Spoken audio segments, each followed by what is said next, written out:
I still remember the smell of freshly baked bread wafting through Gogo's kitchen every Sunday. The tiny red house in Mofolo, Soweto, wasn't just bricks and mortar, it was the soul of our family. My cousins and I spent nearly every school holiday there, falling asleep to the hum of old radio shows and waking up to the clatter of pots and Gogo's voice praying aloud. She was our anchor, our storyteller, and our silent shield. After Gogo passed, everything changed. She died peacefully in her sleep, leaving behind a will that clearly stated the house would be held in trust for all her grandchildren. Not sold, not mortgaged, preserved. A place to return to, a place to remember. My mother, Gogo's only daughter, had passed years earlier, so I'd always felt like Gogo's home was a small inheritance of warmth meant to keep me tethered to my roots. My aunt, Aunt Dinio, was the executor of the will, the oldest sibling. She was never the warmest person, always sharply dressed, sharply spoken, with a tongue that could slice through bone. We all respected her, feared her, even. 2 months after Gogo's funeral, I started noticing changes. The house was no longer being maintained. When I visited one Saturday, a "for sale" sign stood on the front lawn.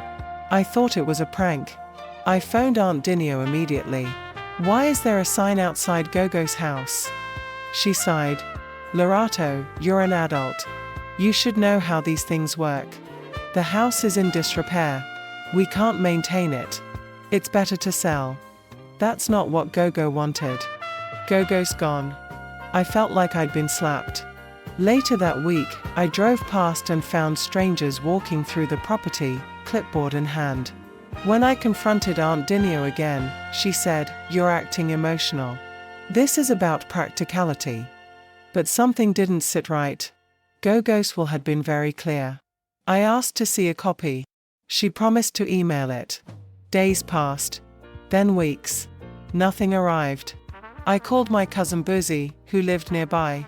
She hesitated before speaking. "I don't know how to tell you this, but Aunt Dinio told everyone Gogo changed her will before she died. That you weren't actually a rightful heir." My heart dropped. "What?" "She said your mother was adopted. That technically, you're not really Gogo's blood." I sat in silence, nausea rolling through me. The rumor spread like wildfire. Relatives stopped answering my calls. Old friends from the street avoided eye contact. One uncle told me flat out, "If you were really Gogo's grandchild, you'd have been named." I felt erased. But I wasn't going to give up. I took leave from work and began my own investigation. The first step, find the original will. I approached the lawyer Gogo had used, but he had retired 2 years prior. Thankfully, I tracked him down. Mr. Moquina. Kind eyes, strong handshake. He remembered Gogo well. She was very specific, he said. The house was to remain in trust for her grandchildren, including you, Lerato. I even remember her calling you her heartbeat. I nearly cried in his office. Mr. Moquina dug through his storage files and found the will, signed, witnessed, sealed. Dated 5 years before Gogo's death. No mention of any revision. The will named Aunt Dinio as executor but made it clear the house was not to be sold. I took that will straight to a property attorney. What followed was months of back and forth.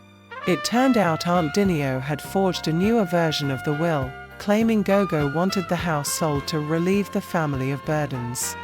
The buyer, a shady developer, was already preparing to demolish and build townhouses. We got a court injunction just in time.